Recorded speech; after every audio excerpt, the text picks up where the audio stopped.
What's up, everybody? It's your boy Cam. We're back here with another episode of Ride Along, and today we have a special guest, a good friend of mine, Dustin Allen, who is out here in Dallas. So I want to thank you, Dustin, for letting us ride along with you today. My man, thanks for coming. Absolutely. And just like as before, let's go ahead and get started. And if you could, just kind of give yourself your introduction and a little bit about yourself for the people that are watching us. For sure.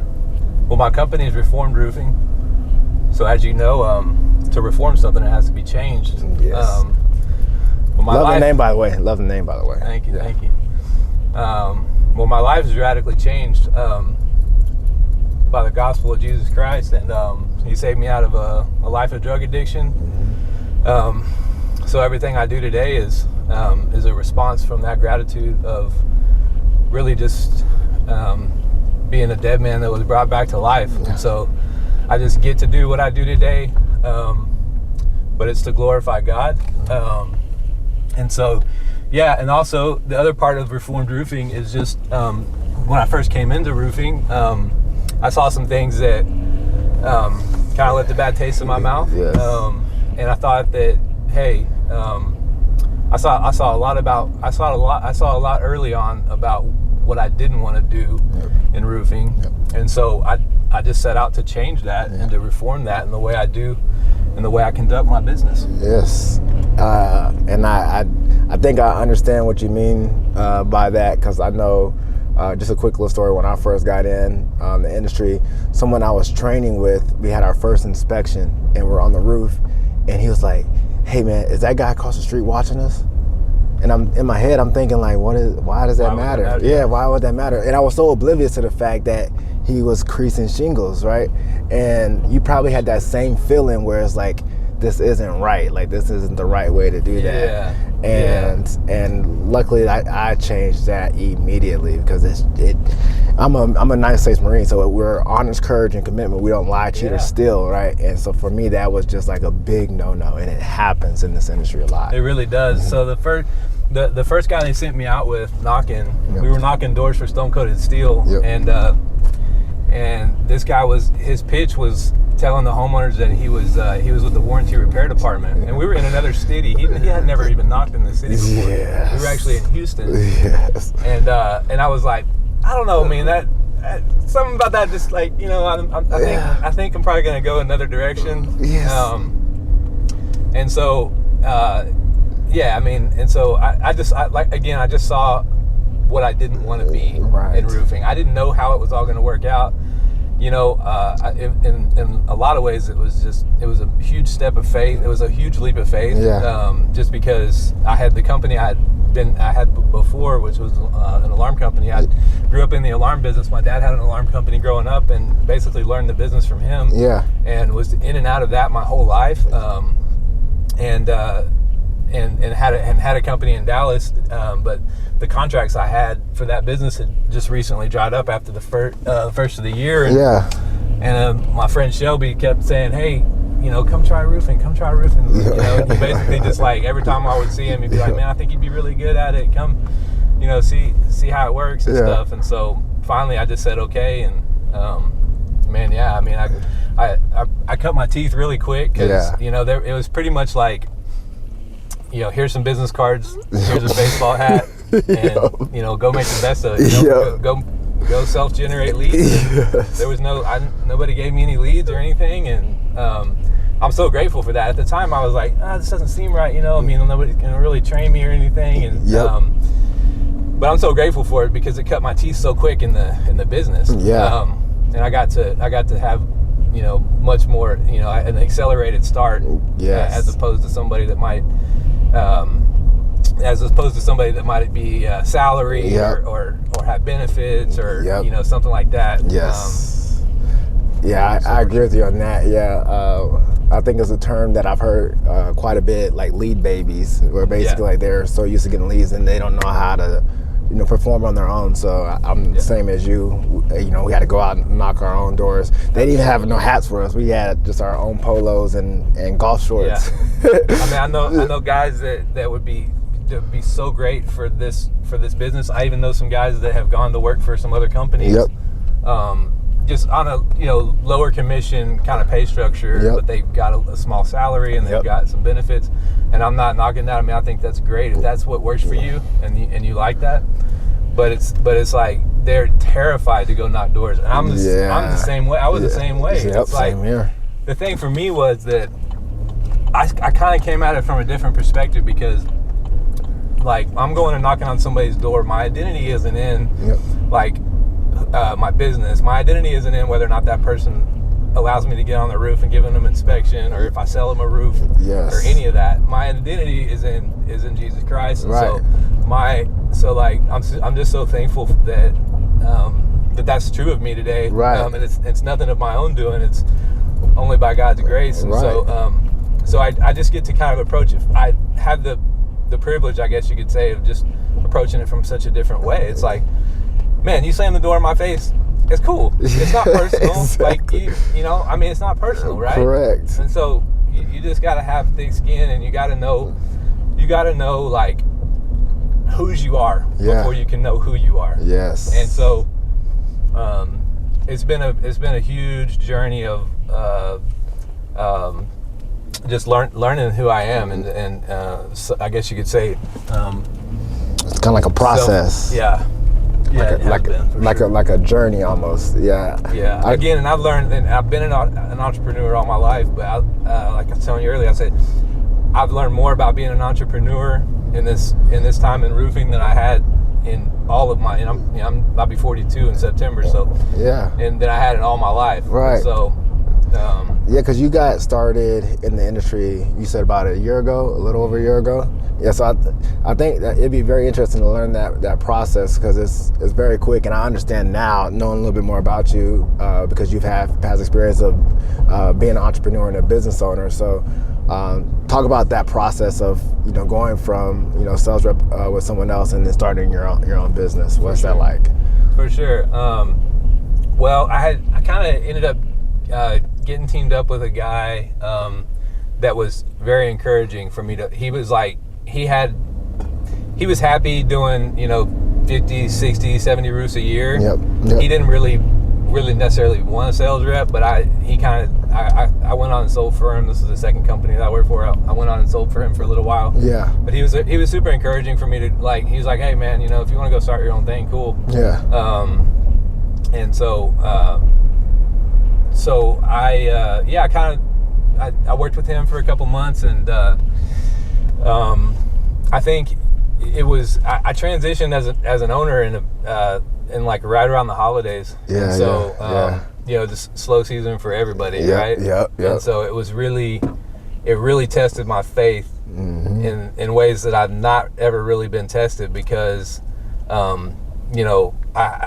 wasn't closing any deals, and it was just things were tough. And I mean, I basically the companies I'd had before as an entrepreneur, I didn't really understand that in order for a business to grow, it needs to be fed. If you take from it, you're just starving it. And that's basically all I did. Was I took a salary and I didn't never invest anything back into it. And so what I did was I was committed to feeding this business.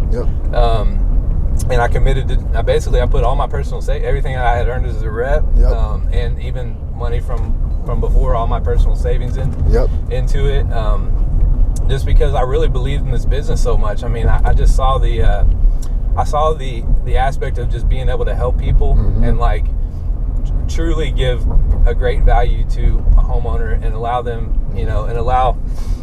to have just a restoration experience that really was, top notch and the next level. And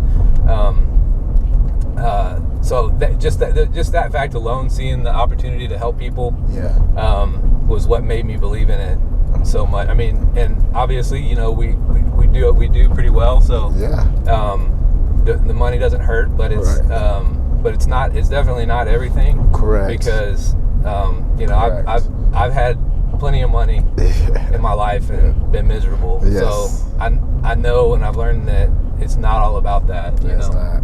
You're absolutely right about that. You gotta have a purpose that's deeper, and I'm hugely passionate about serving the homeless. I'm hugely passionate about helping people that come from where I came from. Right. And so you know, the portion of the resources that I'm able to produce through this business go back towards that too. So that's kind of another aspect of what keeps me going and what keeps me motivated. I think that is a huge point, and I think me just looking from the outside in, it sounds like the reason why your journey was so much faster because I see it all the times where sales reps go into ownership was because of the small things of seeing what you didn't like or the things that you would do. It's almost impossible to do those things as a sales rep. So you can't you can donate a portion of your commissions to some type of charity, but you can't as a company for the company itself. So all of these little things that you're mentioning, there's only one path for you, and that's ownership. Amen. Yeah. For sure. For sure. I think it definitely opens up a lot more doors. Yes. And allows for a lot more flexibility. Yes. And how I choose to do, how I choose to run my business. Yes. You know, I think everybody's idea of honesty and integrity is slightly skewed. Skewed is the wrong word. Slightly different. Yep. So there's some things that even though both the companies I worked for before were great companies and great people ran them. Yep. There's some things about what went on there that that was just different than I would choose to do it. Correct. And so I'm super thankful for that, the opportunity to, you know, to get to position myself and create company core values that line up 100% with where I'm going. Correct. Yeah, I think that is huge, and I can kind of relate to that a little bit because for me, I never had the necessarily the ambition or the idea that I would own my own business, but it was things that I would want to do that the people that I was working with didn't want to do, and I would feel like there's a lot of value in that. So I think even if it's put on your heart, or if God has made that plan, it's still kind of up to you to take that action and then doing it the right way. So that's why I was, like I said, before I was impressed. I was like, man, your signs to your trucks to your shirt, like everything is done very well, that you would never in this world would guess that you're just starting out. Like for me, your perception to me was like, oh man, this person's probably been in your business 5-10 years, you know what I mean? But yeah, so kudos to you on that. For sure, I had some help. I had a great branding and marketing. Oh yeah, for sure. 100%. The creative side of my brain is pretty much asleep 90% of the time.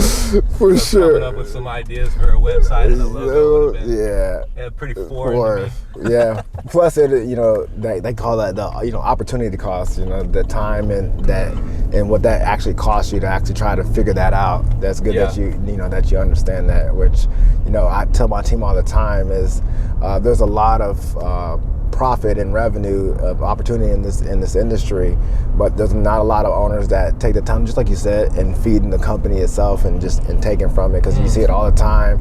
The $80,000 trucks, $90,000 trucks, but are scared to invest in other things that actually feed the business. The other things that matter. Yes, for sure. Yes. So for you guys, for yourself now, what's the goal for you? This year moving forward. What's kind of on your horizon? Yeah, well, goal number one is to duplicate myself. Yes. So, man, hey, any killers out there that want to get started up with somebody that's kind of getting going, and, let's go. Yes, yes. But yeah, the goal is to first of all to duplicate myself, and then I would like, if for whatever reason it does stay just me, I would like to do it. I think I'm on track to do $1 million in my first year, so I would be very pleased with that. For my first, doing everything on my own. But, but hopefully the right person will come along, But I don't want to bring somebody on and it's not the right person. I want to be wise about that. And wise about how I invest in Yeah, because it's your name. Yeah, it's your name that they're portraying and selling. Yeah. You're the one that's going to have to answer for everything that they do. And so there, 2 points to that. Number one is for any reps or people that are interested in the roofing industry. For me, I love being a part of companies that are just starting, because there's not a lot of stuff that's like actually set in stone, that you can bring ideas to the table, and if they are the right ideas, that you can have some shift in that, versus if you're a company that's been in business for 50 years, 30 years, like they've got everything, like how there's everything systematized a certain way. So I think for younger individuals or people that are hungry enough, that's a great opportunity. Yeah, for to sure. Be a And part for the of. right person, like that has industry knowledge, to have input into systems and processes. There's that's totally open to that too. I mean, it's good. I think I've been really blessed to have partnered with the people that I have partnered with, like my CRM, and then just certain apps and subscriptions that have really allowed me to automate every aspect of my business. It's like it's absolutely crazy. I don't know how people ran companies 20 years ago with paper and it's wild, man. I mean, it would not be the startup process and everything like that would not be as seamless. Yes, no, that is 100% true. Yeah, my favorite thing about business is the automation and figuring out how you can take minuscule tasks that you don't need to be doing, that something with automation can easily do. So that is 100% correct. And then that second part was, I see it as clear as day that there's a lot more individuals operating like yourself, to where they're not trying to grow these huge teams, but just like you said, money isn't everything. So hitting a certain level of revenue gives you that opportunity to live your life on your terms, meaning you get to volunteer your time and your money to these certain organizations without having the huge headaches and overhead costs and all of these stress levels of trying to get to $50 million a year, where you can live a perfectly great lifestyle. And I know plenty of guys that are here in the Dallas area that are operating just like that. They get to work when they want to work. They get to spend time with their family when they want to spend time with them. They get to go fish and they have a really good lifestyle. And I think that's more important. I mean, here's the thing. I mean, it's what I see a lot of is like when I see $10+ million companies. I mean, that's great. I mean, I love if you can run successfully and be profitable and with those numbers. That's awesome. I'm not here to be famous in the roofing business. Exactly. There's no need to be. There's no need to be. I really don't. I don't really want to be known as Dustin Allen, the roofer that made $5 million last year. Right. I want to be known as Dustin Allen that made a difference in somebody's life for the kingdom of God. Yes, that's legacy. You know what I mean? That's something that will keep your name living longer than that. So I think that's exactly what I was saying. Like with the lifestyle approach, is a lot of people think that you have to sell $10 million a year or $5 million a year to live a certain lifestyle. But if you live your life the right way and you make a certain amount of income, you can be saving that money and investing that money in other things that will allow you to grow. So I think that's a misconception when someone says like, hey, I don't want to get to 10 million or 15 million, that you don't want to grow. It's just that there's no necessarily need to have to grow this roofing business to that certain level to have a great lifestyle. No doubt. Yes. No doubt. Yes. So that's pretty cool. So right now, I'm always curious on how people are generating business. So today, do you do a lot of door knocking for yourself? Do you rely on referrals? What's the way that you like to go? Well, my referral pipeline is definitely getting stronger by the day. I have a good friend that's a realtor, and that's it. And realtors, I love developing a relationship with them. Sometimes they take more time than they actually produce. But, right. I have a good realtor friend, a couple good realtor guys. Direct mail has been huge. I actually just hired somebody to help with that. Just to kind of, I don't need to be, I don't need to be stuffing envelopes. It's not really what I'm good at. So. Opportunity costs. Exactly. That, man, I'm starting to learn those lessons really quickly. So I guess that's good. Yes. Direct mail, door knocking. it's definitely been kind of a multi-touch approach. Yes. But have learned. I'm really super thankful for like just the mentors that have been in my life. Right. People that I've gotten to connect with, like Deshaun Bryan and Adam Benjamin. Love the Pitch Pro movement. I'm a part of. So nice. we get together like 2 or 3 times a week on that. Yeah. And have just calls, just discussing what's working, what's not working. Yeah. It's been really awesome. And then a few guys from there have been very open to just feel like taking calls from me, and they spent time with me on the phone and stuff. It's just been awesome, you know. Yes. Like just I understand this market. I heard Dallas Fort Worth described as a Shark Tank. Yeah. Like the other day, I'm like, that could not be any. Yes. That's the perfect description of this business. For sure. And so I get it 100%. Like you know, people are territorial. Like I'm 100% about like the abundance mindset. I believe that for anybody in this business that's going to do what they say they're going to do and show up when they say they're going to show up, you're already pretty much better than 75% of the contractors out there. For sure. Anybody that's going to keep their word, you know, and you know, do business with honesty and integrity, there's room for you here. 100%. And so I saw that early, and I believe that 100%. But yeah, man, I mean, like I remember reaching out to a pretty successful roofing company, a guy that I had some mutual friends with on Facebook. And was like, hey man, you want to get together? He's in Dallas. It's like, you mind getting together sometime? I want to hear your story. Nothing, you know, like crickets. I mean, it's like, but I get it, you know. I mean, hey, this is one of the most competitive markets in the country, and then somebody that's gone and done all that work to build a company to what they built it to. They're not about to start sharing me their tips and tricks, you know. 100%. So 100%. I hear you on that. Yeah, Dallas is definitely one of the most competitive markets. Like, it was so competitive when I got in the industry. I didn't start in Dallas. I, moved to Georgia, to start. So Dallas is definitely a competitive market. But I know there are a couple individuals here, like I don't know if you know RKG. Yeah, I've heard of them. Yeah, Kimba Garcia. Yeah. She is very open book. I definitely love that about them, because she's got her separate thing going with CEO AF.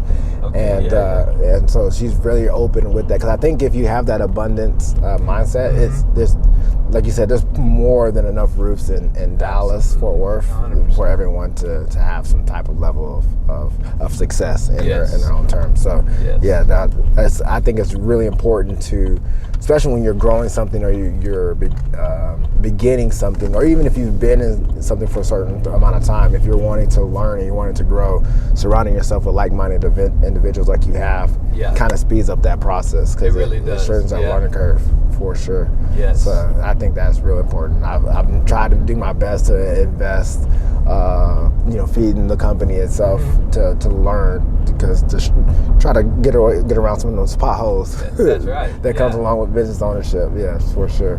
Yeah. Would you have any advice for reps that may be in a situation like yourself, that or even just business owners that are starting out, that are finding themselves being tested, which comes with business ownership? Because I know when I first got started, I'm like, oh yeah, I got this all written out, this is gonna go perfect, and then you start and it's like, nope. For sure, man. Yeah, that's exactly what I thought. I was like, no, it's gonna be easy. I'm gonna, like, it was, I mean, it was a challenge. I mean, like, you're selling for an established company that's got 100 Google reviews. Yes. Knocking doors, and it's like, hey, I mean, what I did, one of the things I did learn was that there's a lot of people that do their due diligence and research, but there's a lot of people that don't. No, yes. And so it's like, I mean, hey, I'm not trying to disguise anything. I'm going to do a good job for you. I'm going to do exactly what I tell you I'm going to do. Yep. And you're going to have a product that I'm going to stand behind 100%. Yep. But if you want to see 100 Google reviews, and you want to, you want the BBB for 10 plus years and all that, that's not me. Right. I'm not trying to hide that fact. It's not like it's not all over the internet. So exactly. So yeah, I mean, every single customer matters. Mm-hmm. Every single customer matters, and it's huge. Mm-hmm. Like every deal, every lead, every door every inspection, it matters 100. Like, just take it seriously. Don't think that don't think that that you've got a deal. Yeah. Whenever you don't count money that you don't already have. Yes. Like, don't assume that contract is going to go through, that roof's going to get approved, and that you're going to put that money in the bank. Yes. Until it's in the bank. Yes. That would be for sure that would be my words of wisdom there on that. No, that is very true, because I've seen that happen plenty of times. They get excited, they think they're going to close a deal, and it falls through for whatever reason, because it happens. I see stories all the time on Facebook where you went to the adjustment, right? They signed the contingency, and you went to the adjustment, and the roof has been approved, and then you get that call or text saying, hey, my insurance adjuster said that I need to go get 3 bids, or they referred this person over to me, or they said your estimate was too high. So it happens. Yeah, I've already called it crawfishing, man. Yeah, exactly. It's like backing up. Yeah, that's like they were your friend. They were coming in. It was like they were eating out of your head one moment. Yep. And then all of a sudden, like, they just swerve. Yep. I see a good response to those all the time, and I see it from a good friend of mine, Dale Childress. He says, why didn't they know that up front? Well, part of your process, did they not already expect that? Because if you tell them, hey, what's going to happen is your insurance adjuster might try to sway you from what we're doing, or whatever that process may be. But if they're just hearing that for the first time from your adjuster or from whoever, then it's kind of like on you to fix that next time, so that they don't have to go through that. Because if every lead, like you said, and job customer matters, is like letting them know, like, hey, here's what I want to do for you, here's what to expect, and here's what may happen. My primary objective is to educate. Yes, so that's it. That's what happened. First and foremost, all those things are addressed. Clearly defined, letting them know everything that's setting expectations early and often. Yes. Will save you. Will close a lot more deals. Yes. Keep a lot more customers in your. Yes, that is so true, and I think that is, no matter what industry, like even for me, like knowing that lesson, like thinking about that, like every lead does matter, or every customer does matter, or how can I improve that customer's experience? To make it the best experience that they could possibly have. What can we do to go the extra mile? 100%. I'll always assume you haven't done enough yet. Yes, that's exactly it. That is exactly it. Because just like roofing, in our world, and in the agency and marketing and creating videos, it is very competitive just as well. Everybody and their mom and sister are starting agencies, virtually from anywhere. So it's, how can we make sure that we stand out? How can we make sure that we go that extra mile? I think that's a very good point. I think that's a very good point. Yeah. And so I definitely can see. I can see definitely where you're going as a person, individually, as a business, and I definitely appreciate your time today and letting us ride along with you. I've learned a lot. I know people watching or listening have learned a lot. How could people, reach out to you if they wanted to potentially work with you, or they have some questions, some stuff like that? How can people reach out to you? For sure. Website is reformed-roofing.com. Facebook at Reformed Roofing. On social, direct number is 972-946-1775. Nice. And the pleasure's been all mine. No, man, thank you. I appreciate it, man. Thank you so much. Absolutely.